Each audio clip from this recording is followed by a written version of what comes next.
Good morning. Welcome to Busy Living Sober. Busy Living Sober. Busy Living Sober. It's episode 259. 259. I can't even believe that. 259 episodes. And I'm sitting here on August 10th, 2021 at 8 o'clock in the morning. And in 5 days, God willing, I'll celebrate 15 years of continuous sobriety.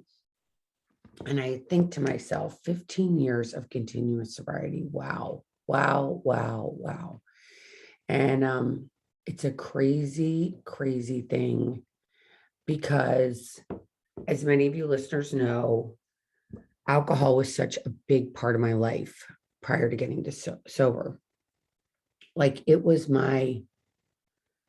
alcohol was like my best friend. And I don't mean it like, obviously somebody I call on the phone, but I mean, I love to drink.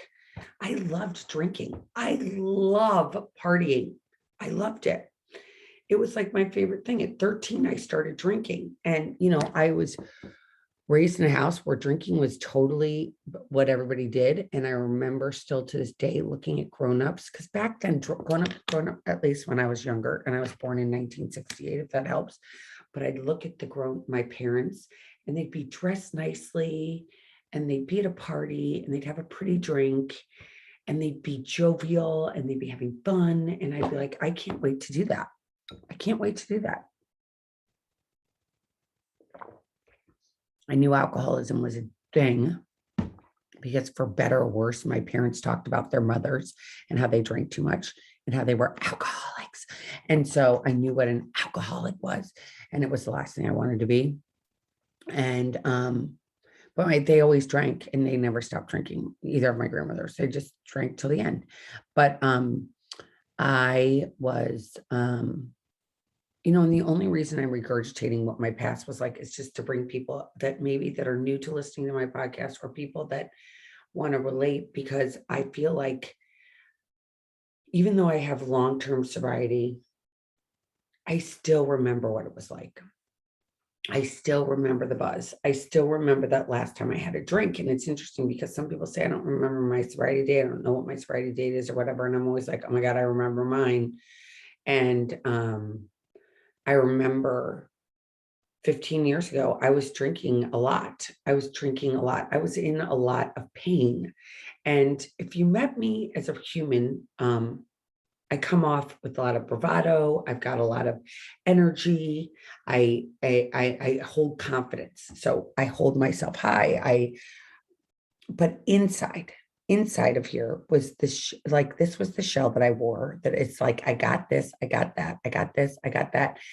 But on the inside, I was like so scared to have a feeling, because I thought that if I had a feeling that I would break into a million pieces. So what's the best way to deal with feelings is to drink.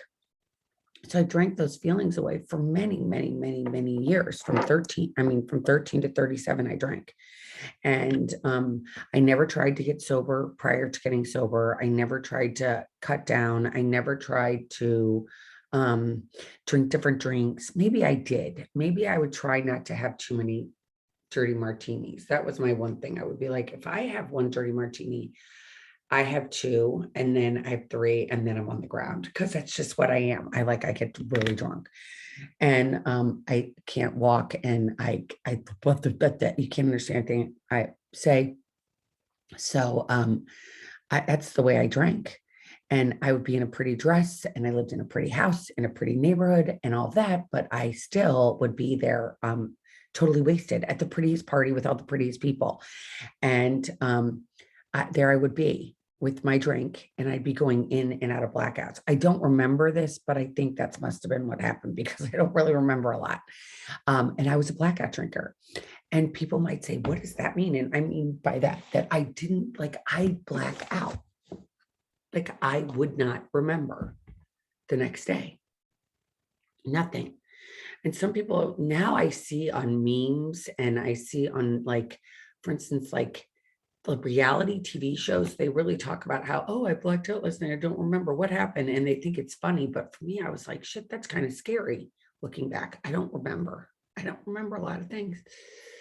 So I was this blackout drinker, and I was, and it was my best friend, and it was my way of coping. I didn't have many coping skills. And again, I was not raised in a time where anxiety and all those buzzwords were out. So I didn't ever use those as ways of like saying, oh, I'm having anxiety, let me deal with this. I'd be like, no, just get me another drink. For better or for worse, that's what it was. And I've always been really social. So I'm an extrovert. I love people. I love all different kinds of people. Um, I love being around people. I love commiserating. I love dancing. I love the liveliness. I love talking. I just do. Hence, I'm doing this podcast, and I've been doing 259, which is insane. But yes, I like talking, and I like being part of the party. And so when I delved into this, 15 years ago today, I was still drinking. It was the end of my drinking. I'd been drinking a lot at that point because I'd gone through a divorce, and lots of feelings of that divorce. I can tell you that, lots of feelings. It was like, I knew I was drowning in my marriage. I knew I had 3 little kids. I knew that I felt like I was being my husband's mom. And for me, being the parent to a grown man was not my idea of fun. I did not want to have to tell him what to do. I did not want to have to be, I mean, I love being his cheerleader, but to what extent, right? I love taking care of him to one extent, because I had these 3 little babies who really did need me 100%, right? They needed me to change diapers. They needed me to help catch dress. They needed me to feed them. I needed to do all these things years ago. So the thought of getting divorced, that was like a no-brainer. I had to do that. I was no way out. It was painful because I love my husband, and I still love him because he's the father of my kids. I couldn't be married to him and do my life. And when that happened, it was horrible, the feeling I felt inside, because I don't know if any of you can relate to this, but as much as I knew I had to get divorced, I mean, it was just not working. I hated that I had to blow up that nuclear idea of a family. I hated the idea that I had to put my loved ones through all this pain. I hated that I had to break up my dream. I had to blow up what I thought my life was going to look like. Because, forever my life was going to be the white picket fence with the husband and the kids, and we were going to live old together, and we were going to have this marriage together for the rest of our lives. And that's not how it happened. So that feeling of inadequacy, that feeling of I'm a failure, that feeling of I've let these people down, those are a lot of feelings, right? And I was 37 years old, and I had no idea what the hell I was doing. And I had all these feelings, and I was like, what am I doing? How did I get here? I can't let these people down. I'm letting them down, and it sucks. And I've got to get, and my head, your head just goes with thoughts. And what are people thinking of me? And what are my kids going to be like? And this is horrible. And just all this horrible stuff. So I thought, oh my God, I'm going to come another drink. And because drinking made everything go away. All those thoughts that went away. And I was cool at that moment. But see, the problem is I have 1 and I have 47. So I didn't know where I would end up. And the drinking. And so getting sober was like the last thing I'd ever thought I would do. And I don't even know why. It was the grace of God. It was some guy that I never saw before. It was just this desperation that came out of nowhere, being hungover after a long run of couple weeks of not stopping drinking and waking up and going, I can't do this anymore. And I woke up, fell to my knees, said, I'm not going to do this anymore. Talked to somebody who was in the program, and he helped me point me to somebody who had what I wanted, which was long-term sobriety. And she was the first person I listened to. And I think back to that and I'm like, why did I listen to her? Like, I don't put anybody on a pedestal. I think that all humans are fallible. And I think that humans make mistakes, and humans, are going to let you down. It's just the reality of a human being, because none of us are perfect. We all let everybody down. We all let people down on their lives. We all screw up some way or another. None of us, maybe there is somebody out there that's perfect. I don't know them, but knowing that I needed help, and I needed to get better and I needed to be sober was something that I kind of grasped on really, really tightly, because I had been drinking for this whole time and I had these feelings and I needed to find a way to deal with the feelings and not drink, deal with these feelings and not drink. And I was so scared I was going to be like Humpty Dumpty. And I needed somebody who's going to help me. Now, I put this person on a pedestal, but not to the point where I wanted what she had and I took her direction. And it's weird, people have let me down in my life, right? I had parents, just people let me down. I don't need to go into the whole litany of people, but you all know, if you're human and you're listening to this, human beings let us down. I'm just going to use a random example, but I was raised Catholic. And so when that whole thing came down that the priests were doing things to little boys, I was let down by my church. So I left the Catholic Church. And that's a true statement. I did not like what they were doing to little boys. I had little boys and I'm like, I'm out. And so they're human, right? They're human. And I'm going to keep coming back to that in this podcast today, because I think it's important to talk about that spiritual piece that happened to me when I got sober, because I think without spirituality, I would have nothing. And spirituality for me is not necessarily a building that you go to, a religion you go to. Like you can see behind me, I've got a Buddha behind me if you're watching me on YouTube. I have a Buddha sitting up there, and I've got another Buddha in there. I got another Buddha in there. I got another Buddha out there. I've got trees outside. I've got bird feeders outside. I live in kind of a nature place. So there's nature all outside where I live now. And spirituality is important. But when I started out in the beginning and I got this person to help me, it's kind of like a mentor. We're going to call her my mentor. In a 12-step program, they call him a sponsor, but she was like my mentor. She told me what to do, to how to get to where she got and what she did and the steps she took to get to her sobriety, and how she maintains long-term sobriety at that point, and was a mom and has kids and has a husband, and how she did that. And we walked through, there's in the 12 steps of AA, I'm just going to say it because it's what I use for my toolbox. It might not work for you, and that's okay. For me, it worked. I don't take everything seriously. I take what I need. I leave the rest. It's principles before personalities. I don't like all the people that go there. I think a lot of them don't tell the truth. I think a lot of them do tell the truth. I think a lot of them let you down. A lot of them don't let you down. I think it's human. It's crazy, but it's human. Everything's human. Nothing's perfect. There's no religion that's perfect. I don't think there's any person walking on this planet that's perfect. I think the only person that was perfect was God, Jesus Christ, if you believe that. For me, I do. And he's bigger than me. So I believe in that. And I don't have to I'm not a scientist, so I don't need to know the scientific stuff, but I know for me it works. So I have this higher power, God. I call him God. But anyway, I went back, going back to coming in here. So I was so scared. I still talk about it to this day. I still remember today, 15 years later. I remember walking in, going and asking for help from this person and taking her direction. Her direction was go to these meetings. And I was like, oh my gosh, I don't want to go to these meetings. What are they going to be like? They're going to be the Dredge of Society. It's going to be like just old people. It's going to be just this. It's going to be just that. I had all these preconceived notions of what it was going to look like. Just like I had these preconceived notions of what I wanted my marriage to look like. And when it doesn't turn out to be the way you thought it was going to be, you pivot, right? So I got divorced and I thought marriage was going to be great. And I had to pivot out of that. And so my drinking didn't work. And so instead of being the partying girl, I had to pivot and become a sober girl.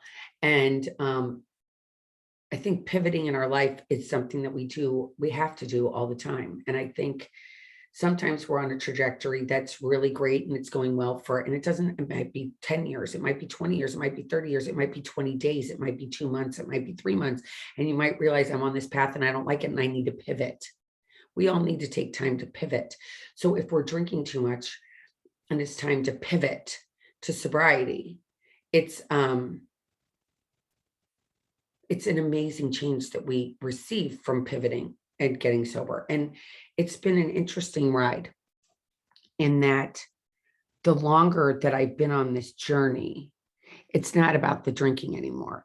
For so long it was about the drinking, because the problem is, as I mentioned to you from the beginning, is that I saw my people in my life and my family drinking, and they had happiness, and I didn't talk about how, but I never looked at the other part of the happiness, which was the whispering and the talking behind people's back. And I guess you would call that gossip. The gossip that was going on about the people, the feelings that went on the next day after the party, because it seems like the day after the party, the emotions are always flared, right? That's when they're screaming, yelling, crying, remorse, sadness, bitterness, regret. I could go on a litany of adjectives that would describe the feelings that go on the next day after a party, but they're always really a pain. It's always painful. I don't know anybody who drinks the way I drink and wakes up the next day. I mean, yes, I sometimes would wake up the next day and be like, oh my gosh, that was so much fun. I still didn't remember things. It was fun, but I didn't remember things always. So I'd have to call my girlfriend and be like, so what happened? Thank God there were no cameras like there are today readily at everybody's disposal on every human being in the world. There were no cameras or videos. There were video cameras at that point were like these big things. So they were not these things you carry around your pocket and everybody would pull them out, take pictures of you. Thank God, because it would not have been good. But, I would drink and I loved it. And it was amazing because it worked until it stopped working. And when it stops working and you realize what it was doing for you. So it's a poison, for one, that you put in your body. For two, it distorts your thinking, right? It distorts everything. It makes you feel bloated. Physically, what alcohol does to you is one thing. Mentally is another thing. What surmised it all to be is that when we drink, we react a certain way. Our thinking that we have gets distorted, but we already have distorted thinking if we're an alcoholic. Because I can tell you that I quit drinking, 15 years ago, and I still sometimes have that distorted thinking. But what I learned when I came in here 10 years ago, when I learned 15 years ago, when I came in, I keep saying 10 years ago, I don't know why, but 15 years ago, because maybe I don't want to be that old, but the reality is I am. 15 years ago, I came in here and I put down the drink and I had to deal with my thinking. My thinking was what was skewed, and it took a lot of time. It took a lot of time. I can tell you, the longer I stay sober, the clearer things have gotten in my life. And it's because I'm constantly working on this. I'm constantly working on different tools that will help my thinking. And it's so amazing because now, there's so many things that are out there about breathing, about meditation, about prayer, about spirituality, about being outdoors. There's so many things, I watch so many, when you watch the Olympics, because I watch commercials during the Olympics. And then when I watch certain television stations, there's commercials about how you can buy something that will teach you to breathe. If you have an Apple Watch, it tells you to breathe, right? It says, breathe now, stop and breathe. That was not out there 15 years ago. Now it's become part of our lives. People talk about it all the time. It's nothing to be ashamed of. Being sober is kind of cool right now. Somebody sent me an email recently and said, it's cool to be sober. I don't know how cool it is. It is cool to be sober. Well, I thought it was cool to be sober 15 years ago. Hence, I started Sober Not Ashamed and Busy Living Sober. I started that like 6 years ago, but I was always Sober Not Ashamed. And I got out there and wanted to talk to people, I've wanted to talk to people about this since the minute I got sober. And the reality is that the thinking is what needs to change. My thinking. And I don't know if necessarily just alcoholics have this thinking. I haven't had a conversation with a normal person, because I don't know very many normal people to have these conversations with, to say, oh, are you, because normal people don't really want to go deep and have deep conversations. Not everybody wants to go deep. I like to go deep all the time. Hence, only people that like to hang out with me like to go deep. It's kind of weird, but that's just me. But my deep conversations and my deep thoughts and my deep feelings that I have inside by myself when no one's watching are that I'm not enough, that somebody's out to get me, that I'm not okay. And I'm scared. And I'm not going to get what I want. And I'm scared. And I'm not going to get what I want. I don't even know what I really want. I don't know what I'm really scared of, but I'm scared. I'm scared. I'm scared what you're going to think. You're not going to like me. I'm scared of that. You're not going to like me. I'm scared. You're going to be talking about me, and you're going to be talking about me, and you're going to be talking about me. And it comes back, you're not going to love me. You're not going to love me. You're not going to love me. And I needed other people's love to love me before I love me. Does that make any sense? Because I came into this 15 years ago, hating myself. On the outside, you think, oh my gosh, she's got this going on. She looks so great. It's all the outside stuff. But on the inside, like inside the core of me, I hated myself. I hated what I had done. I hated my behavior. I hated that I liked to drink so much. I hated like I was embarrassing myself. I hated that I gossiped. I hated that I was this person that people thought of on this level, and I knew people talked about me. I hated that. I hated this. I hated everything about me. I couldn't look in the mirror. I was like, if you knew what I did, you'd hate me too. Do you know I drive drunk? I pick up guys at bars. I do things that aren't appropriate. And you know what? I hate me. I hate me. I hate me. But if you like me, then I'm okay. But if you like me, I'm okay. If that person likes me. So at a party, if everybody likes me and is coming around and talking to me, then I'm okay. But then when I go home back by myself again, I'm not good enough. I'm not good enough. I'm regurgitating the conversations I had earlier.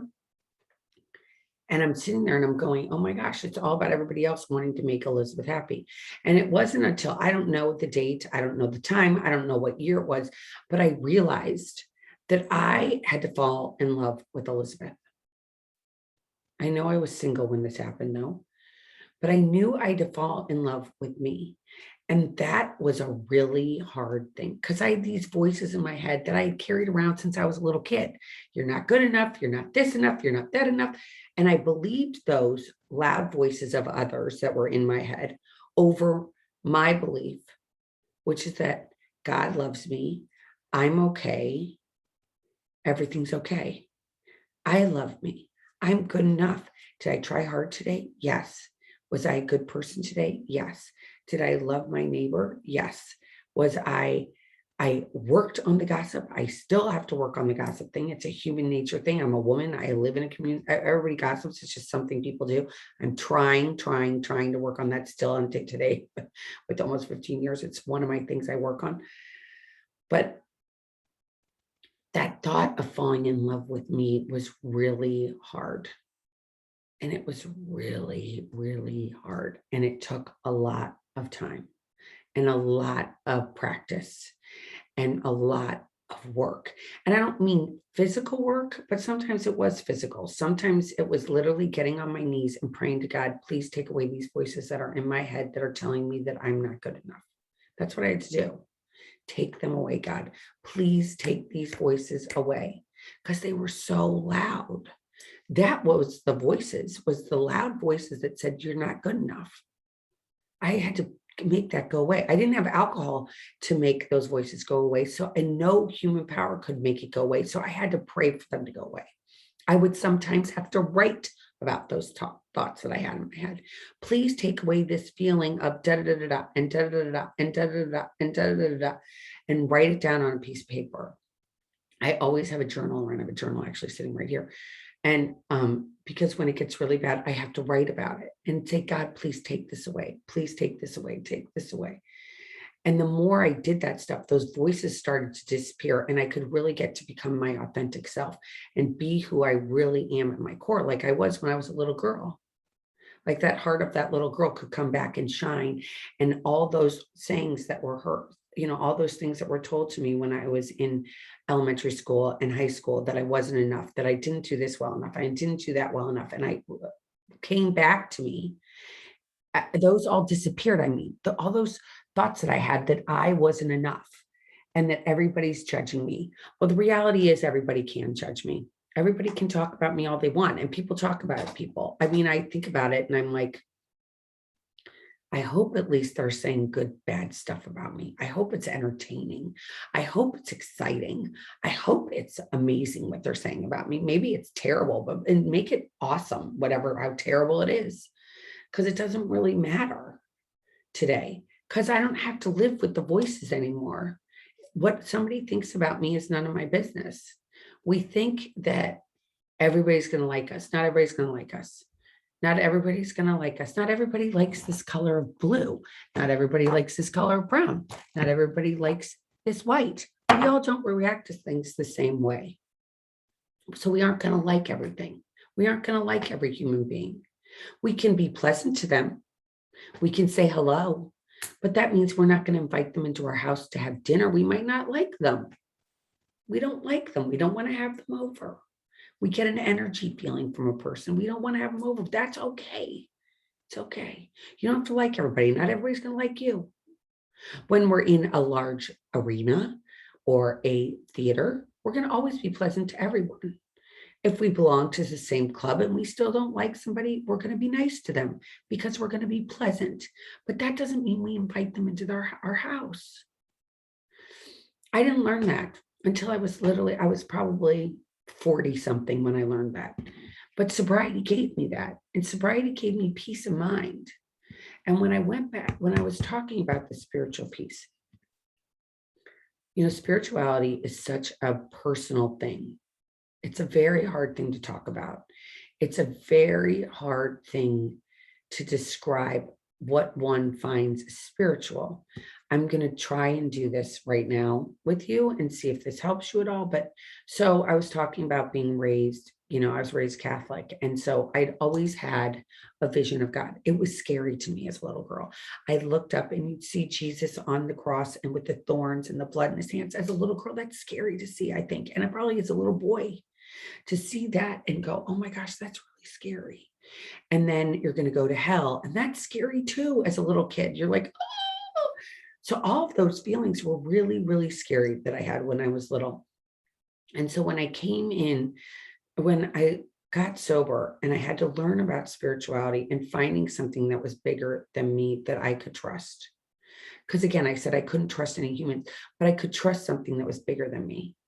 And for me, it was God. So God was not necessarily the Jesus on the cross. God was not necessarily the Jesus that was at the tomb or wasn't at the tomb when Mary Magdalene went there to find his body. It was more like God as in the universe. I love the stories of the Bible.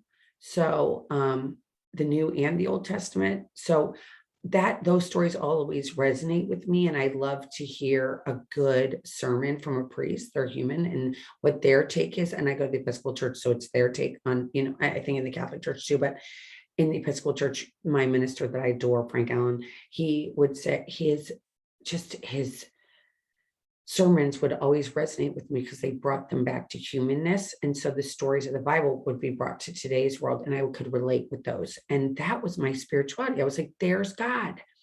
Then things would happen in my life that would be like, is that a coincidence?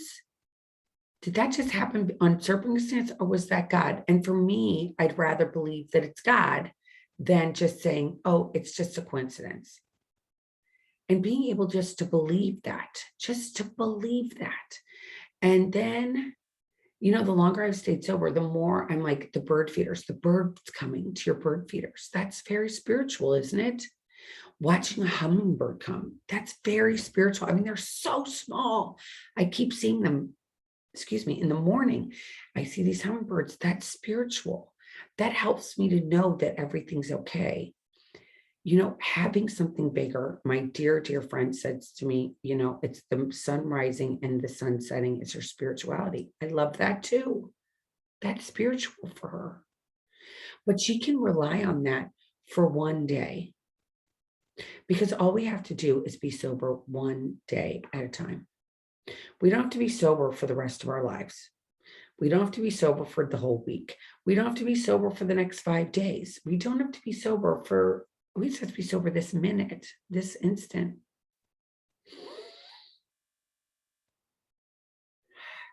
Take that in. What does that feel like? I just have to be sober today. I just have to be sober this second. How does that feel?